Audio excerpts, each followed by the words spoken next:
नमस्कार दोस्तों, कैसे हैं आप लोग। 4 अगस्त 2021 के daily the Hindu editorial discussion में आपका स्वागत है। पता है बहुत रात में आपको आर्टिकल लिख रहा है, मिल रहा है ये वीडियो 5 अगस्त की सुबह मिल रहा है, बट ठीक है, एक कंटिन्यूटी को मेंटेन करना है। मैंने आपको पहले ही बताया था कि पूरे दिन ट्रेवल कर रहा था, इसलिए आज का करंट अफेयर्स भी आपको डिलेड मिला था और एडिटोरियल भी डिलेड मिला है। 3 आर्टिकल्स मैं यहाँ पे जल्दी से आपके साथ डिस्कस करूंगा। पहला आर्टिकल है poverty in India is on the rise again. यहाँ पे पीरियोडिक लेबर फोर्स सर्वे का जो डाटा रिलीज हुआ है उसके रिस्पेक्ट में कुछ इंसाइट्स बताए गए हैं और बताया गया कि 2011-12 के बाद जो पॉवर्टी है वो इंडिया में एक्चुअली में बढ़ी है। जो नंबर ऑफ पुअर है इंडिया में वो एक्चुअली में बढ़े हैं।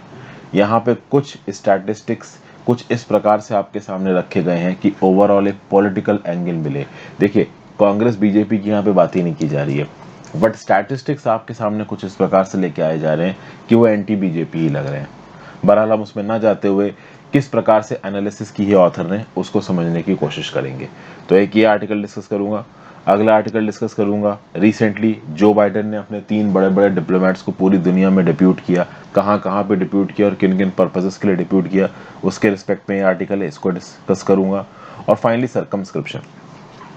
देखिए, रिसेंटली कश्मीर जो एडमिनिस्ट्रेशन है वो कुछ इस प्रकार का एक सर्कुलर लेके आ रहा है जिसके बेसिस पे कश्मीर में कोई भी ऐसा इंडिविजुअल है जिसके खिलाफ कोई क्रिमिनल केसेस है या किसी लॉ एंड ऑर्डर इंसिडेंट में उसका नाम आया है या फिर एजिटेशन करते वक्त पब्लिक प्रॉपर्टी तोड़ते वक्त उसका नाम आया है, तो ऐसे लोगों को पासपोर्ट नहीं इशू किया जाएगा, उनको गवर्नमेंट सर्विसेज में जगह नहीं दी जाएंगी, उनको अब्रॉड नहीं ट्रेवल करने दिया जाएगा। चूंकि पासपोर्ट नहीं होगा तो अब्रॉड ही नहीं ट्रेवल कर पाओगे। तो कुल मिला के JNK में इस प्रकार का जो स्टेप लिया जा रहा है, अच्छा है या बुरा है। देखिए, हिंदू है, द हिंदू है, तो सरकार के अगेंस्ट बोलेगा तो बुरा ही बोलेंगे। जम्मू एंड कश्मीर में बहुत लंबे समय से आप कह सकते हैं कि एंटी इंडिया सेंटीमेंट रहा है।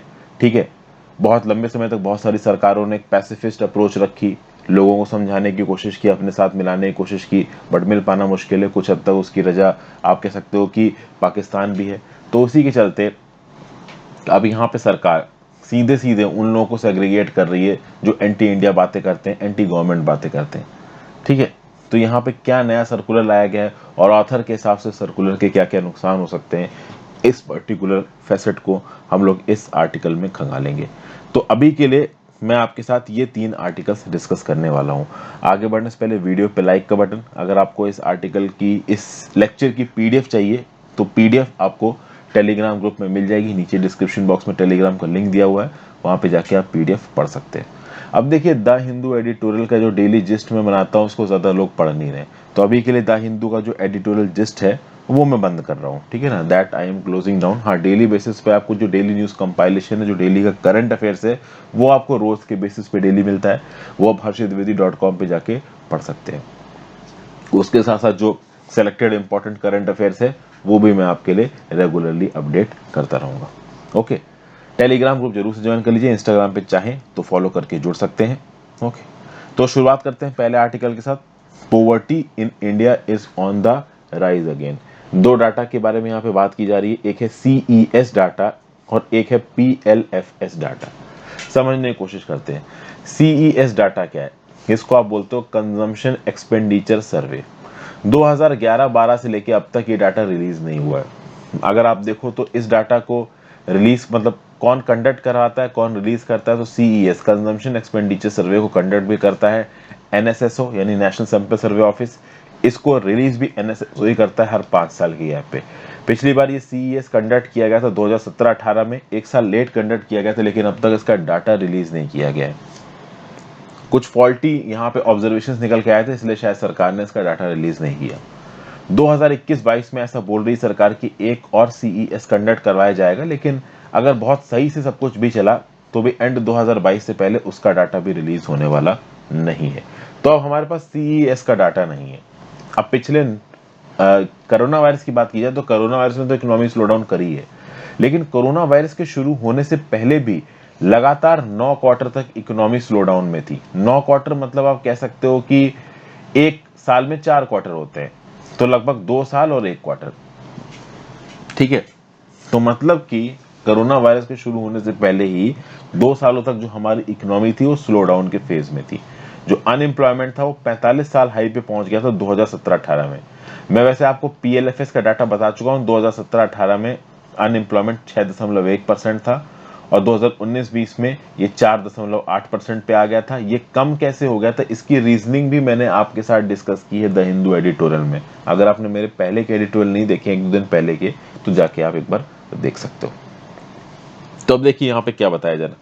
यहाँ पे PLFS डाटा के हिसाब से एक अलग ही प्रकार का, एक यूनिक प्रकार का व्यू पॉइंट दिया जा रहा है। वैसे मैं आपको बता दूं कि आज की न्यूज़पेपर में मतलब न्यूज़पेपर में इसको लेके एक अच्छी कटिंग भी आई है। मैं आपको यहाँ पे कटिंग दिखा देना चाहता हूँ। This is basically that cutting. Okay, तो यहाँ पे आपको बहुत सारी चीजें दिखाई जा रही है। जो जिस्ट है, जो सार है इस आर्टिकल का, वो कुछ ऐसा है।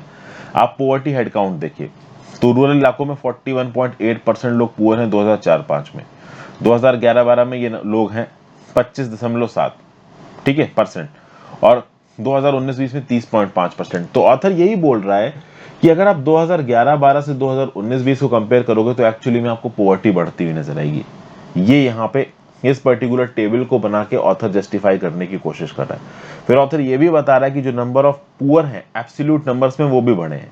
तो 2011-12 में अगर रूरल इलाकों में 216 मिलियन यानी 21 करोड़ 67 लाख पुअर थे, तो 2019-20 में 27 करोड़ पुअर हो गए हैं। सिमिलरली अगर अर्बन इलाकों में 5 करोड़ 31 लाख पुअर थे 2011-12 में, तो 2019-20 में 7 करोड़ 10 लाख हो चुके हैं। तो ऑथर यहाँ पे ये भी बता रहा है कि जो एब्सोल्यूट नंबर ऑफ पुअर है वो यहाँ पे बढ़े हैं, जबकि अगर आप 2004-5 से लेके 2011-12 को कंपेयर करोगे तो एब्सोल्यूट नंबर ऑफ पुअर बहुत जबरदस्त तरीके से घटते हुए नजर आ रहे हैं। तो ओवरऑल यहाँ पे ऑथर यही जस्टिफाई कर रहा है 2011-12 से लेकर 2019-20 का जो टाइम है, इसमें बहुत जबरदस्त तरीके से हमारी इकोनॉमी नीचे की तरफ गई है। और 2014 में बीजेपी की सरकार आई थी। तो कुल मिला के बीजेपी का जो काम करने का तरीका है उसके ऊपर ये क्वेश्चन उठा रहे हैं। हालांकि कहीं पे भी इन्होंने बीजेपी का नाम नहीं लिया है। हालांकि अब ये भी आप जानते हो कि 2011-12 से लेकर 2013-14 तक तो कांग्रेस की सरकार थी, तो 3-4 साल कांग्रेस की भी जाते हैं, इसलिए सीधे सीधे यहाँ पे बीजेपी का नाम नहीं लिया गया। बहरहाल वो एक अलग बात है। अब देखिए, ये लेबर फोर्स सर्वे की बात की जाए तो हमारे यहाँ पे हर 5 ईयर पे एक एम्प्लॉयमेंट अनएम्प्लॉयमेंट राउंड होता है। ये 1973-74 से लेकर 2011-12 तक चला है। ये भी consumption expenditure of house hold को बताता है। कंजम्पशन एक्सपेंडिचर सर्वे क्या है, एक्चुअली में हमारे हाउस होल्ड कितना कंज्यूम कर रहे हैं, कौन सी चीज को कंज्यूम कर रहे हैं, उसके लिए कितना पैसा खत्म कर रहे हैं, ये सब ये कंज्यूमर एक्सपेंडिचर सर्वे करते हैं। तो CES सर्वे भी यही करता है, एम्प्लॉयमेंट अनएम्प्लॉयमेंट सर्विस भी यही करते हैं। कुछ हद तक PLFS यानी पीरियोडिक लेबर फोर्स सर्वे है ना, ये भी यही करता है। अब प्रॉब्लम ये है कि CES का डाटा तो इकट्ठा किया नहीं जा रहा, तो CES का काम PLFS कर रहा है। लेकिन बात यह है कि कंजम्पशन एक्सपेंडिचर को लेके जितने एग्जॉस्टिव, जितने ब्रॉड और जितने डिटेल्ड क्वेश्चन CES में पूछे जाते हैं, उतने PLFS में पूछे नहीं जाते हैं। बट ऑथर ये बोल रहा है कि एक केयरफुल रिसर्चर PLFS के डाटा को भी डेसिफर करके एक्चुअल नंबर ऑफ पोवर्टी कितनी है वो बता सकता है। और यहाँ पे ऑथर अपनी तारीफ करते हुए यही बता रहा है कि मैंने यही किया है। मतलब ऑथर ने बोला कि मैंने यही किया है, मतलब कि उसने PLFS का जो 2017-18 का डाटा अभी निकल के आया है, इसके बेसिस पे एक्चुअली में ये बताने की कोशिश की है कि हाँ भाई, पोवर्टी इंडिया में कितनी है, कितनी इंसिडेंट पोवर्टी है। अच्छा, एक और बात, मैं शायद PLFS 2017-18 बोल गया, एक्चुअली में PLFS 2019-20 का डाटा बता रहा है। अभी जो सरकार ने रिलीज किया है ना, वो PLFS 2019-20 का है, 17-18 का नहीं है। तो अगर मैं 17-18 कहीं बोल गया हूं तो रियली सॉरी फॉर दैट, ठीक है ना। 17-18 में एक्चुअली में लास्ट बार CES हुआ था, यानी कंजम्पशन एक्सपेंडिचर सर्वे हुआ था, और उसका भी डाटा रिलीज नहीं किया गया था। तो शायद वो मेरे दिमाग में हो, इसलिए मैं PLFS के लिए 2017-18 बोल गया हूँ। PLFS का डाटा 2019-20 का रिलीज हुआ, ठीक है भाई। अब देखिए, यहां पर ऑथर ये बता रहा है कि जितने एम्प्लॉयमेंट राउंड्स देख लो, CES देख लो, PLFS देख लो पहले के, तो उनसे तो ये पता चलता है कि 1973 से लेकर 2012 तक हमारे देश में जो पॉवर्टी है, जो गरीबी है, वो गिरी है। अब कैसे बता रहे हैं, तो 1973-74 में गरीबी थी 54.9%, 1983-84 में आ गई है 44.5% पे, 1993-94 में आ गई है 36% पे, और 2004 में आ गई 27.5% पे। तो ये सब देख के आप क्या बता सकते हो कि पोवर्टी लगातार गिर रही है। ये पोवर्टी कौन सी लाइन के बेसिस पे असेस की जा रही है, तो लकड़ा वाला पोवर्टी लाइन। लकड़ावाला कौन थे? डिस्टिंग्विश्ड इकोनॉमिस्ट थे, मेंबर थे प्लानिंग कमीशन के। तो इसके हिसाब से उन्होंने जो भी पॉवर्टी लाइन के फॉर्मूले को डिवाइस किया था, उसके हिसाब से 1973-74 से लेकर 2004-5 तक हमने कंसिस्टेंटली देखा कि पॉवर्टी गिरी है। लेकिन 2011 के लगभग पे हमने तेंदुलकर पॉवर्टी लाइन को अडॉप्ट किया। 2011 में प्लानिंग कमीशन ने डिसाइड किया कि भाई ये जो लेट सुरेश तेंदुलकर साहब थे, आपके दिल्ली स्कूल ऑफ इकोनॉमिक्स के प्रोफेसर, इन्होंने जो पॉवर्टी को एस्टिमेट करने का डाटा दिया था, जो तरीका दिया था, उसके हिसाब से पॉवर्टी एस्टिमेट की जाएगी। और उस समय पे उन्होंने बताया, जो पॉवर्टी लाइन बताई वो एक्चुअली में उस समय के वर्ल्ड बैंक की पॉवर्टी लाइन के काफी पास थी। उस टाइम पे वर्ल्ड बैंक की पॉवर्टी लाइन थी $1.09 पर पर्सन पर डे, जो कि अब इन्फ्लेशन को एडजस्ट करते हुए पहुंच चुकी है $1.9 पर डे। अब उस समय पे तेंदुलकर कमेटी, जो सुरेश तेंदुलकर साहब थे, वो जो पॉवर्टी लाइन बता गए वो उस समय के वर्ल्ड बैंक की पॉवर्टी लाइन के आसपास था। लेकिन आज की डेट में उस समय की जो पॉवर्टी लाइन थी सुरेश तेंदुलकर साहब के हिसाब से, उसको इन्फ्लेशन के हिसाब से तो देखिए आपको एडजस्ट करना ही पड़ेगा। अब देखिए, based on the Tendulkar poverty line, the poverty estimates for 2004-5 and 2011-12 are found in the planning commission's own estimates using the CES of those years. Hence we have extended the 2011 poverty line for each state and used the consumption expenditure reported by the PLFS to estimate a consistent poverty head count ratio as well as absolute number of poor.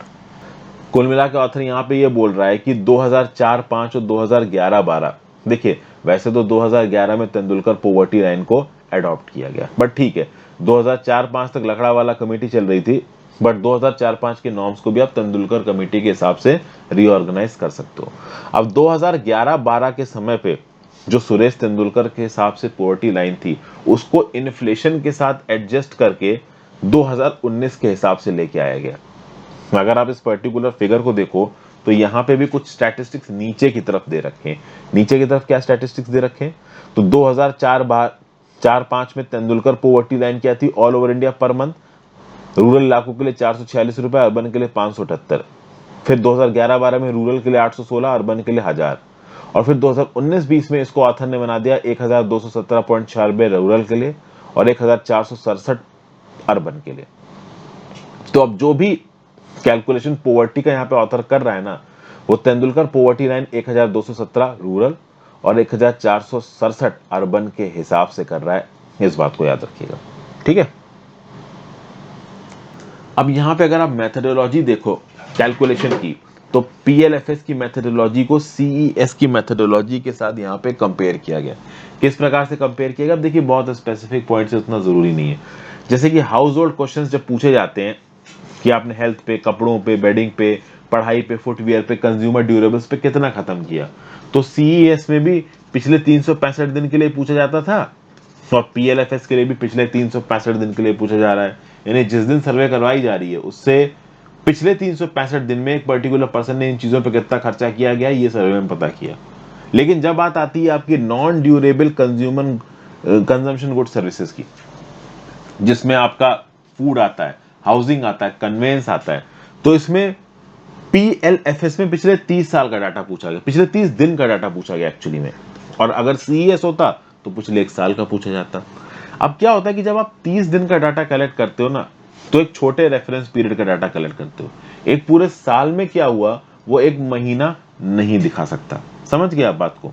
तो overall PLFS में भी अगर ये जो non durable consumption good services है ना, अगर इसके पूरे साल भर का रिकॉल पीरियड रखा जाता तो ये अच्छा रहता। केवल 30 दिन का डाटा यहाँ पे आपने पूछ दिया, ये इनफ नहीं है। तो इस हिसाब से आप कह सकते हो PLFS is less good than CES.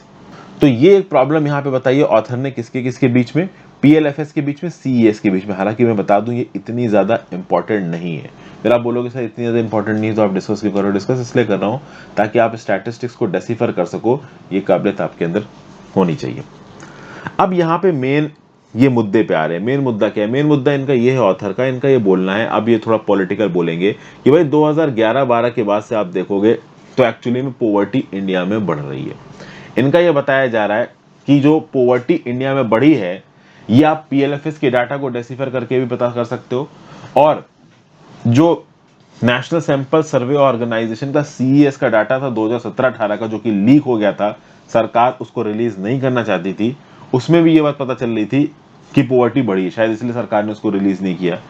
Leak data ने दिखाया कि 2012 से लेकर 2018 के बीच में, ठीक है, जो रूरल कंजम्पशन है वो 8% से गिरा है और जो अर्बन कंजम्पशन है वो 2% से गिरा है। अब आपको पता है कि हमारी 65% जनता रूरल इलाकों में रहती है, तो पॉवर्टी भी ज्यादा कहां पे होगी, तो रूरल इलाकों में होगी। तो एनएसओ का जो एक कंजम्पशन एक्सपेंडिचर सर्वे का डाटा था 2012 से लेकर 2018 तक का, इसमें ये बताते हैं कि भाई रूरल इलाकों में कंजम्पशन 8% से गिरा है, अर्बन इलाकों में आपका 2% से गिरा है। तो अगर रूरल इलाकों में कंजम्पशन ज्यादा गिरा है तो पॉवर्टी का इम्पैक्ट वहां पे ज्यादा आया होगा, ये बात यहाँ पे क्लियर कट पता चल जाती है। 2019-20 तक ये देखने को मिलता है डाटा डिसीवर करके पीएलएफएस का, कि जो पॉवर्टी है वो रूरल और अर्बन इलाकों में बहुत ज्यादा बढ़ी है, खासकर रूरल इलाकों में बहुत ज्यादा बढ़ी है। रूरल इलाकों में 25 से 30% पहुंच गई थी पॉवर्टी। ओके, जो एब्सोल्यूट नंबर ऑफ पुअर है वो भी बढ़े हैं। तो 2012 में जो एब्सोल्यूट नंबर ऑफ पुअर थे वो थे 217 मिलियन, 21 करोड़ 70 लाख लोग, और 2019-20 में ये जो रूरल पुअर है वो पहुंच गए 27 करोड़ पे। ठीक है, अर्बन इलाकों में जो रूरल पुअर थे, सॉरी अर्बन पुअर थे, वो 53 मिलियन से 71 मिलियन में पहुंच गए अर्बन इलाकों में from 2012 to 2019-20। Overall absolute number of जो पुअर है ना वो 2012 से लेके 2019 के कंपैरिजन में 70 मिलियन बढ़े हैं, मतलब 7 करोड़ पुअर यहाँ पे और जुड़ गए हैं। तो कुल मिला के यहाँ पे देखने को क्या मिल रहा है कि पुअर की जो एब्सोल्यूट क्वांटिटी है, जो एब्सोल्यूट नंबर ऑफ पुअर है वो तो बढ़ ही रहे हैं, साथ साथ पॉवर्टी का जो रेशियो है वो भी बढ़ रहा है। अब इसके रिस्पेक्ट में पुराने डाटा को थोड़ा यहाँ पे कंपेयर कर रहा है ऑथर यहाँ पे दो फैक्ट्स पे ध्यान दिलाने को बोल रहा है। दोनों फैक्ट्स मुझे थोड़े पॉलिटिकल लगे, बट देखिए एनालिसिस का तरीका देखिए क्या, कितनी जबरदस्त तरीके से एनालिसिस कर रहे हैं, ब्यूटीफुल एनालिसिस। 1973 से लेके 1993 के बीच में ऑथर का ये बोलना है कि जो नंबर ऑफ पुअर थे वो सेम ही रहे, 320 मिलियन, यानी 32 करोड़ लोग 1973 में भी पुअर थे और 1993 में भी 32 करोड़ लोग पुअर थे, जबकि 1973 के रिस्पेक्ट में 1993 की जो आबादी थी वो बहुत ज्यादा थी। एक पॉइंट यहाँ पे बोला जा रहा है।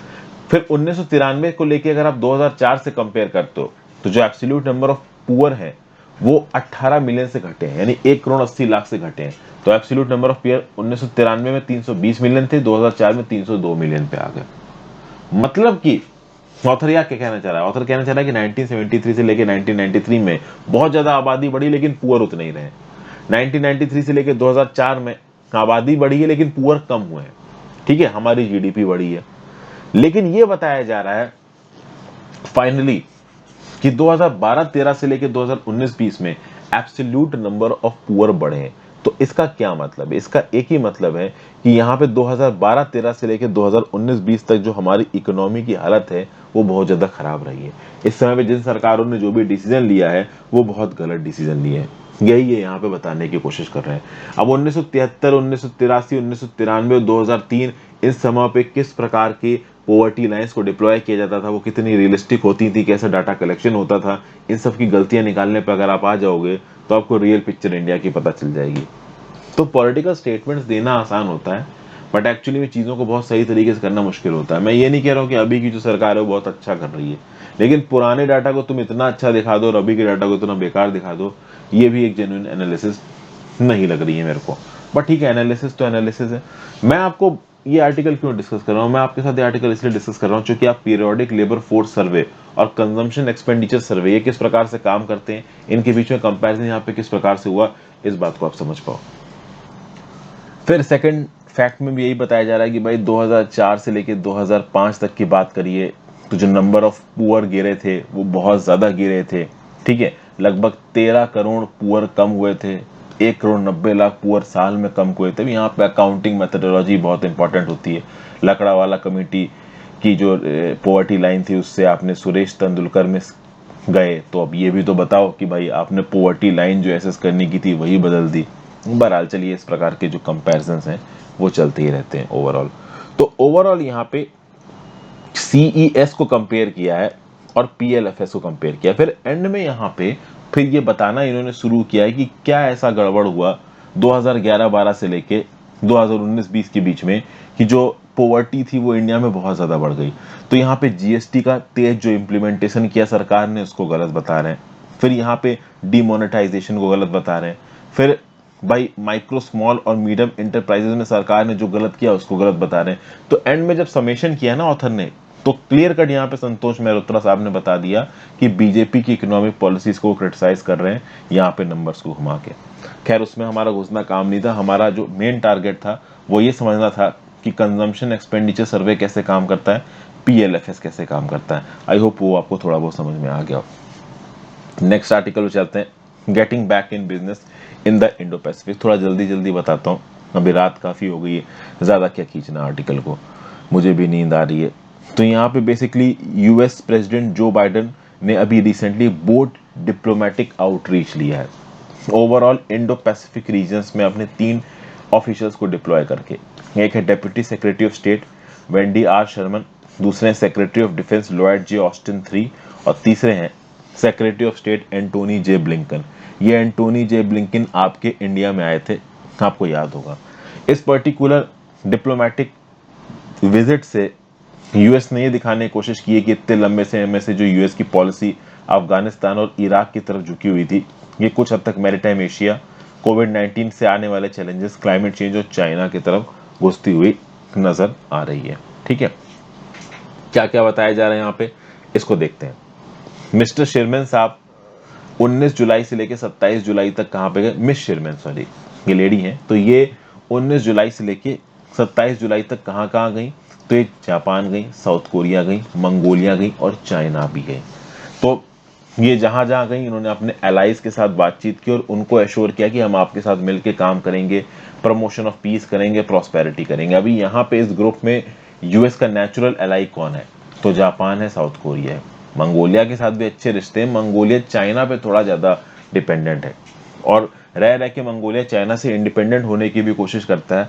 आज से कई साल पहले की न्यूज़ है कि मंगोलिया ने ओपनली चाइना को धमका के $1 बिलियन की इंडिया से लोन मांगी थी, मदद मांगी थी। खैर ये सब चीज़ें तो होती रहती हैं। तो यूएस ने यहाँ पे जापान और साउथ कोरिया का एश्योरेंस दिया कि भाई हम तो नेचुरल पार्टनर्स हैं, पीस प्रॉस्पेरिटी के हिसाब से चलेंगे, रूल बेस्ड ऑर्डर को बना कर रखेंगे। एक्चुअली में जो रूल बेस्ड ऑर्डर को इस्तेमाल किया जाता है इंटरनेशनल एरेना में, आजकल ये एक्चुअली एंटी चाइना वर्ड बन गया है। क्योंकि चाइना एक डिक्टेटर कंट्री है, वहां पे ना ही किसी प्रकार का कोई रूल है।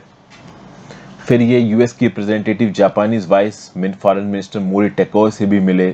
ठीक है, जापान यूएस के अलायंस के बारे में बात की, म्यांमार के बारे में बात की, कोविड-19 के बारे में बात की। जापान, साउथ कोरिया और यूएस की एक ट्राइलेटरल मीटिंग करवाई, जिसके चलते जापान और साउथ कोरिया के बीच में जो अभी थोड़े बहुत टेंशन चल रहे हैं, जो इश्यूज चल रहे हैं, इनको सॉर्ट आउट करने की कोशिश की जाती है। कुछ ना कुछ इश्यूज हो ही जाते हैं। साउथ कोरिया और जापान एक दूसरे के आसपास हैं। अगर ये चाइना है, इधर नॉर्थ कोरिया, नीचे साउथ कोरिया, इस तरफ चले जाओ तो जापान, तो साउथ कोरिया जापान में काफी एक दूसरे के आसपास है, तो थोड़े बहुत इश्यूज तो हो ही जाते हैं। फिर यहाँ पे उलन बटोर जो कि मंगोलिया की कैपिटल है, यहाँ पे भी गई मिस शर्मन। तब एक्चुअली में कोई बड़ा यूएस डिग्नेटरी 2016 से मंगोलिया नहीं गया है। मंगोलिया की बीजिंग के साथ काफी अच्छी दोस्ती। एक्चुअली मंगोलिया के पास ज्यादा ऑप्शंस नहीं है, लैंड लॉक कंट्री है। अब ये मंगोलिया तो नीचे चाइना और ऊपर रशिया, तो जाओ कहाँ? रशिया और चाइना जैसी खतरनाक कंट्री से दोनों तरफ से घिरे हुए हो, तो अब कोई ऑप्शन नहीं है मंगोलिया के पास चाइना के ऊपर डिपेंडेंट होने के अलावा। ठीक है, लेकिन फिर भी मंगोलिया अपने तरीके ढूंढते रहता है अपनी इंडिपेंडेंस को असर्ट करने की। तो मंगोलिया के साथ भी जाके बातचीत की मिस शर्मन ने। At the same time Tianjin में चाइना भी गई। चाइना में जो तियानजिन नाम की जगह है, वहां पे भी गई। चाइना के वाइस फॉरेन मिनिस्टर ली यूचिंग से मिली। ठीक है, और साथ साथ फॉरेन मिनिस्टर वांग ई से भी मिली। कुल मिला के इन्होंने यूएस का मैसेज दिया चाइना में कि हम आपके साथ कन्फ्रंटेशन नहीं चाहते हैं, लेकिन ह्यूमन राइट्स सिचुएशन, जिनजियांग के बारे में भी बात की। और हो सकता है कि रोम में जो अक्टूबर में G20 समिट होने वाला है, वहां पे बाइडेन और जी जिनपिंग की एक डायरेक्ट टॉक्स भी हो जाए। तो आप समझ सकते हो कि यहाँ पे हर कंट्री में गए, साउथ कोरिया, जापान, मंगोलिया और चाइना, और सबके साथ ठीक ठाक बात करने की कोशिश की। यहाँ पे ओपनली चाइना को कन्फ्रंट नहीं किया है, चाइना में जाके उनके साथ अच्छे रिश्ते बनाने की ही बात की। दूसरे नंबर पे कौन आते हैं? मिस्टर ऑस्टिन साहब। पूरा नाम क्या है इनका? तो पूरा नाम है लॉयड जे ऑस्टिन III। अब ये कहाँ कहाँ गए? तो ये पहली बात तो जुलाई 23 से लेके 30 जुलाई के टाइम पीरियड में 3 जगहों पे गए, सिंगापुर, वियतनाम और फिलीपींस। ठीक है भाई, और इसको कह सकते हो कि ये मीटिंग इनकी सबसे ज्यादा प्रोडक्टिव थी क्योंकि इन तीनों जगह पे यूएस की मिलिट्री प्रेजेंस को बढ़ाने की बात करके आए मिस्टर ऑस्टिन साहब। मिस्टर ऑस्टिन साहब वैसे भी पेंटागन के चीफ है, ठीक है। तो यहाँ पे जब भी बोलते हैं तो एक मिलिट्री लीडर की तरह ये बोलते हैं। तो कुल मिला के यहाँ पे यूएस ने सीधे सीधे असर्ट किया है, मतलब मिस्टर ऑस्टिन ने खड़े होकर बोला, Beijing's claims to the vast majority of the South China Sea has no basis in international law. मतलब कि यहाँ पे बीजिंग जो पूरे साउथ चाइना सी में मेजॉरिटी क्लेम कर रहा है, ये इंटरनेशनल लॉ के हिसाब से सही नहीं है। फुलरटन लेक्चर में इन्होंने यहाँ पे बोला। फिर चाइना ने जो एग्रेशन किया है इंडिया के अगेंस्ट, उसकी भी इन्होंने यहाँ पे बात की है। तो कुल मिला के यूएस यहाँ पे बोल रहा है कि हम फ्लिंच नहीं करेंगे, अपने राइस के खिलाफ कुछ होने नहीं देंगे यहाँ पे। तो ये सब चीजें यहाँ पे बताई जा रही है बात। फिर सिंगापुर के साथ यहाँ पे काफी अच्छी खासी बातचीत हुई। हालांकि मैं आपको बता दूं कि सिंगापुर के चाइना के साथ रिश्ते बहुत अच्छे हैं, बट कुल मिला के सिंगापुर लॉजिस्टिकल सपोर्ट देता है यूएस की नेवी को। यूएस के बहुत सारे मिलिट्री एयरक्राफ्ट और वेसल सिंगापुर में अक्सर कर डॉक करते हैं। आपको पता है स्ट्रेट ऑफ मलक्का के बिल्कुल मिड में पड़ता है आपका सिंगापुर। फिर सिंगापुर को भी यूएसए से बहुत फायदा है। सिंगापुर की एयरफोर्स के जो फाइटर्स हैं वो यूएस के गुआम नाम की जगह पे जाके ट्रेनिंग लेते हैं। तो कुल मिला के यहाँ पे सिंगापुर में अपने ऑप्शंस को बहुत हद तक ओपन रखा है किसने, यूएसए ने। At the same point of time mister Austin ने वियतनाम से भी ये बोला है कि यूएसए के साथ आप क्लोजर डिफेंस कॉर्पोरेशन करिए। अब वियतनाम वाली सिचुएशन यूएसए के लिए थोड़ी कॉम्प्लेक्स है। वियतनाम के अंदर यूएसए की इतनी गुडविल नहीं है। उसका रीजन ये है कि वियतनाम के साथ एक लंबा वॉर लड़ चुका है यहाँ पे यूएसए। लेकिन देखिए वॉर लड़ने के बाद भी कंट्रीज के बीच में कितने अच्छे रिश्ते हो जाते हैं। एक समय पे इंग्लैंड और फ्रांस एक दूसरे की शकल नहीं देख सकते थे, इतने बड़े दुश्मन थे, और आज की डेट में देख लो कितने अच्छे दोस्त बन के बैठे हैं। तो उसी तरीके से यहाँ पे वियतनाम में जाके मिस्टर ऑस्टिन ने एक नया मेमोरेंडम ऑफ अंडरस्टैंडिंग साइन किया है, जिसके बेसिस पे वॉर लीगेसी को रिजॉल्व करने की कोशिश करेंगे। अब तक जो यूएस और वियतनाम के वॉर के चलते जो डिफरेंसेस आए हैं उनको सॉर्ट आउट करने की कोशिश करेंगे। इस वॉर में जो लोग भी खो गए दोनों साइड के, उनको ढूंढने की कोशिश की जाएगी, जिनको मिसिंग इन एक्शन यहाँ पे बोला जा रहा है। ओके। और सिंगापुर और वियतनाम की तो विजिट अभी यूएस की जो वाइस प्रेसिडेंट है कमला हैरिस भी करने वाली है। ओके। फिर फिलीपींस गए मिस्टर ऑस्टिन साहब, और फिलीपींस में भी काफी अच्छा फायदा होता है कि फिलीपींस के साथ तो प्रॉपर मिलिट्री पैक्ट है यूएसए का। तो कल की डेट में फिलीपींस पे चाइना अटैक करता है तो यूएस उसको बचाने के लिए आएगा, कुछ इस प्रकार का हिसाब है। जापान के साथ भी कुछ ऐसा ही पैक्ट है। ओके। तो मलिना ने बोला है कि हम लोग पूरी तरीके से रिस्टोर करेंगे विजिटिंग फोर्सेस एग्रीमेंट। ओके। जो यूएस मिलिट्री प्रेजेंस है फिलीपींस के अंदर वो विजिटिंग फोर्सेस एग्रीमेंट के दम पे ही है, और इसको रिस्टोर करने की बात की यहाँ पे फिलीपींस ने। तो कुल मिला के फिलीपींस, सिंगापुर और वियतनाम वाला जो ये ट्रिप रहा है मिस्टर ऑस्टिन का, जो कि पेंटागन के चीफ है, इनके आर्मी चीफ है यूएसए की, ये सबसे ज्यादा सक्सेसफुल रहा है। और रही बात दिल्ली और कुवैत के ट्रिप की, तो मिस्टर एंटोनी ब्लिंकन दिल्ली और कुवैत आए। इस ट्रिप में देखिए ज्यादा कुछ मेमोरेंडम साइन करने के लिए थे नहीं। इंडिया यूएस के जो रिश्ते हैं वो ऑलरेडी बहुत ज्यादा अच्छे हैं, उसमें बहुत ज्यादा इंप्रूवमेंट का स्कोप नहीं है। कंसल्टेटिव कन्फर्मेटरी डायलॉग हुआ है यहाँ पे। इंडिया ने अपनी ऑटोनॉमी को यहाँ पे मेंटेन करके रखा है। प्राइम मिनिस्टर के साथ भी मिले एंटोनी ब्लिंकन साहब, नेशनल सिक्योरिटी एडवाइजर के साथ भी मिले, एक्सटर्नल अफेयर्स मिनिस्टर के साथ भी मिले। एरिया ऑफ कन्वर्जेंस में एक दूसरे के साथ बातचीत करने की कोशिश की। फिर यहाँ पे एंटोनी ब्लिंकन साहब ने बोला कि इंडिया यूएस का क्लोजेस्ट पार्टनर है, इंडिया वालों को अच्छा लगा होगा। अफगानिस्तान को लेके आप कह सकते हो कि ओवरऑल देखो तो पर्सपेक्टिव्स में डिफरेंस है डेफिनेटली। अब इंडिया भी थोड़ा थोड़ा तालिबान की तरफ झुकाव लग रहा है।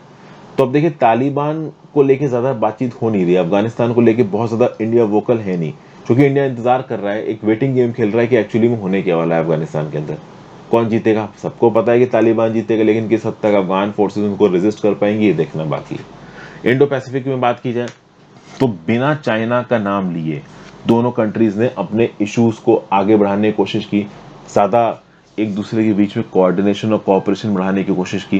प्लस यहाँ पे दोनों ने बोला कि क्वाड मिलिट्री अलायंस नहीं है, एक्चुअली में चाइना के लिए नहीं है। इंडिया यहाँ पे अपनी ऑटोनॉमी असर्ट करने की कोशिश कर रहा है।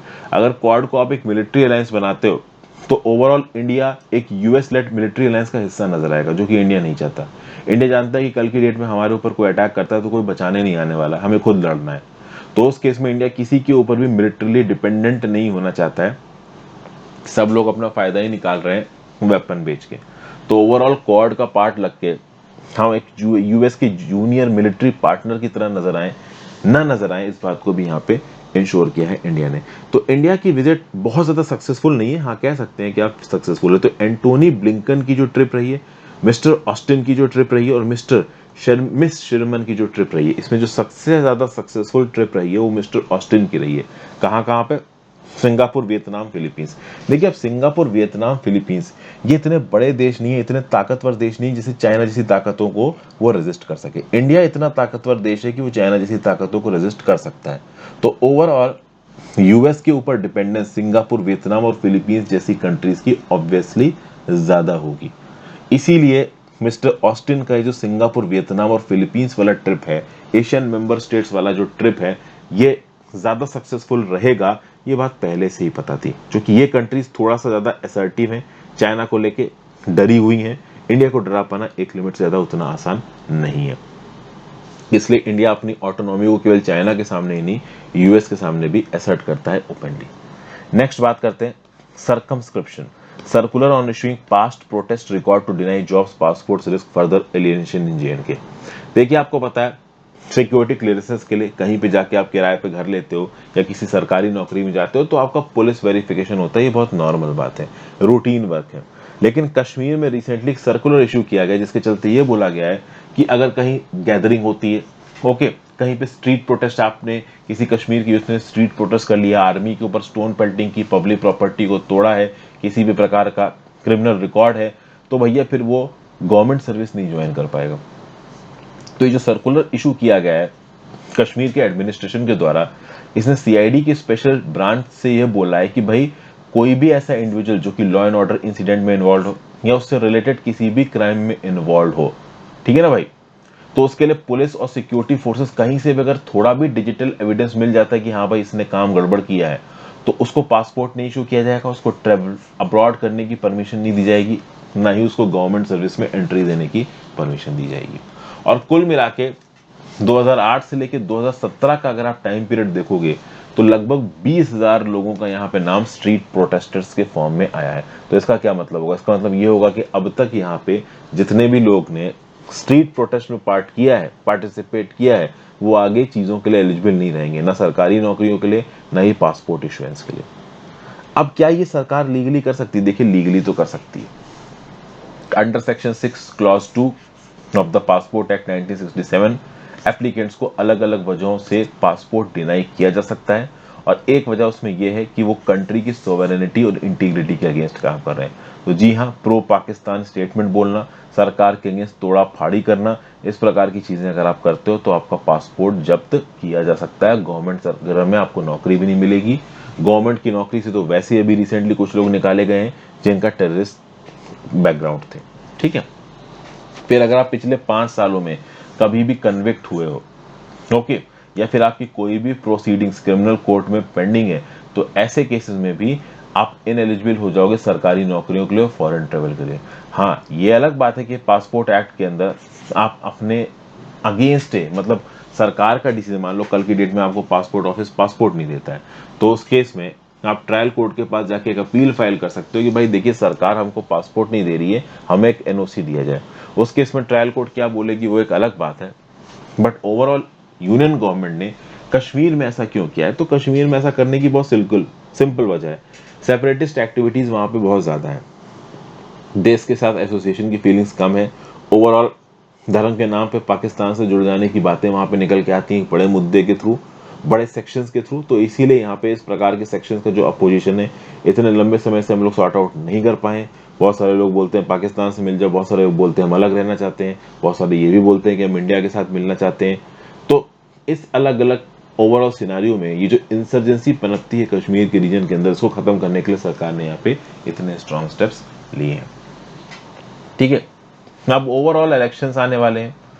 सरकार ने रिसेंटली अभी जो भी ऑल पार्टी मीटिंग थी जम्मू एंड कश्मीर की, वो भी करी, और वहां पे बोला कि ठीक है भाई आपके यहाँ पे स्टेटहुड को रिस्टोर किया जा सकता है, लेकिन सबसे पहले लेजिस्लेटिव असेंबली के इलेक्शंस कराओ। आपको पता है कि कश्मीर एक यूनियन टेरिटरी बन गई, एक ऐसी यूनियन टेरिटरी जहां पे अपनी एक लेजिस्लेटिव असेंबली होगी, जैसे कि दिल्ली है, जैसे कि पुदुचेरी है। तो सरकार ने बोला कि ठीक है भाई हम आपके यहाँ पे लेजिस्लेचर लाएंगे, आपको पूरा स्टेट बनाएंगे, लेजिस्लेचर तो खैर ला ही रहे हैं, हम आपको पूरा स्टेट बनाएंगे, लेकिन पहले आप लेजिस्लेटिव असेंबली के इलेक्शंस कंडक्ट करो। देखिए कल की डेट में अब जम्मू एंड कश्मीर स्टेट बनता भी है, तो वो बाकी देश के नॉर्मल स्टेटों की तरह होगा, वो आर्टिकल 370 वाला स्टेट अब नहीं रहने वाला है। तो अब ऑथर यहाँ पे हिंदू वाले यही बोल रहे हैं कि भाई देखिए, इस प्रकार के सर्कुलर निकाले जाएंगे तो कश्मीर की जनता और नाराज हो जाएगी, और स्टोन पेल्टिंग इंसिडेंट बढ़ेंगे, और सरकार के अगेंस्ट जो घृणा है वो बढ़ेगी। अभी और कितनी बढ़ेगी भैया पता नहीं है, ठीक है ना, वो तो बढ़ती ही जा रही है, वो तो कभी कभी खत्म होने वाली है नहीं। तो सरकार कुछ करे तो प्रॉब्लम, ना करे तो प्रॉब्लम, वो वाला हिसाब है यहाँ पे द हिंदू का। तो ये था आज का एनालिसिस। आई होप आपको काफ़ी कुछ सीखने को मिला हो। 3 ही आर्टिकल्स डिस्कस किए हैं क्योंकि काफ़ी रात हो गई है। आई होप आपको कुछ यूज़फुल लगा हो दोस्तों। अपने व्यू पॉइंट नीचे कमेंट बॉक्स में ज़रूर दीजिएगा। ज़्यादा से ज़्यादा लोगों के साथ इस पर्टिकुलर वीडियो को शेयर करिएगा। आई होप आपको इस प्रकार की वीडियोस हेल्पफुल लग रही हो। Thank you for watching. Have a great day friends. Good bye.